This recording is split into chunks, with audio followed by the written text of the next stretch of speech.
Le Roi des Papas en 2015 a déjà un paquet d'années puisqu'il est né en 1991 pour ses enfants. Après, il a beaucoup joué, bien sûr à la Cité de la Musique, aujourd'hui Philharmonie 2.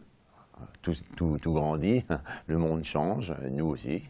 C'est une comédie musicale vraiment inspirée de ce que j'avais adoré jeune, c'est-à-dire Rocky Horror Picture Show, Phantom of Paradise, La Petite Boutique des Horreurs, qui avait été montée d'ailleurs par un de mes musiciens qui s'appelle Laurent de Gasperis. Vous le reconnaîtrez facilement, c'est le vieux, qui avait été monté par lui et inspiré donc par Rocky Horror Picture Show parce que je me demandais quelle pouvait être une musique qui plaise aux familles, aux enfants, sans être complètement enfantine. Et je trouve que le rock, et notamment le glam rock, c'est une espèce de rock à la fois lyrique, sympa et à paillettes, pouvait être compris par toutes les générations.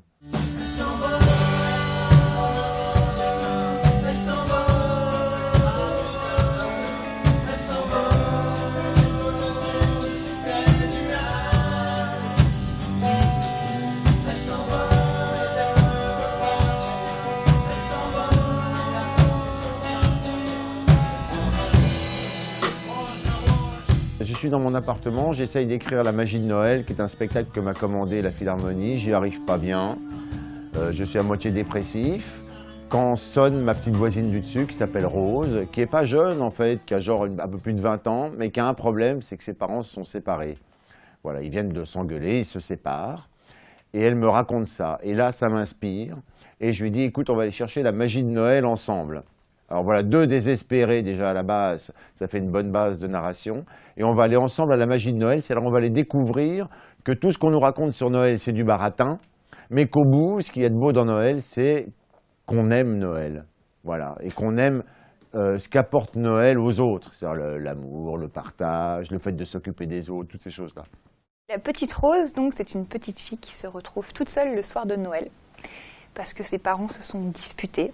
Et donc du coup, pour éviter qu'elle soit toute triste, le roi des papas apparaît pour lui faire découvrir qu'est-ce qu'est la magie de Noël. Dans le noir, on ne voit plus rien, plus de couleurs et plus de chemins. Et on entend aussi des bruits bizarres, des zombies bien sûr, et des grenouilles, des petits craquements qui fichent la trouille. Tout ce qu'on imagine et que tu peux croire.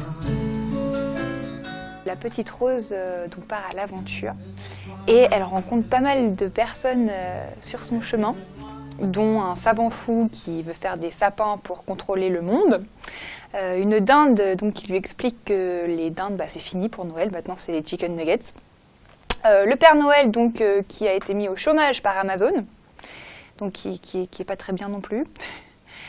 Et donc elle est suivie tout le long par le roi des papas, donc qui l'accompagne pour rencontrer tous ces gens. Et il y a aussi un personnage assez marrant que moi j'aime beaucoup, c'est le loup-garou Anne, qui est en fait le petit Anne de la crèche, qui doit faire peur tous les Noëls, donc c'est un personnage assez marrant.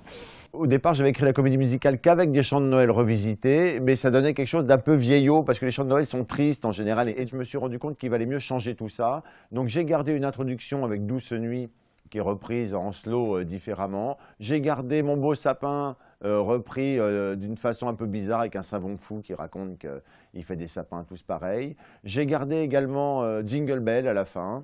Enfin, je garde quelques emprunts que je remets en chanson, mais pas partout. Ça met un petit cadre, mais j'en mets pas partout parce que sinon, c'était assez joli, mais vraiment triste. Il faut que ça soit gai au début et il faut que ça soit gai à la fin. Donc moi, j'étais parti triste avec une fin où tout le monde se tuait. Maintenant, c'est gai au début et gai à la fin. Et on rit, on tape des mains et tout ça.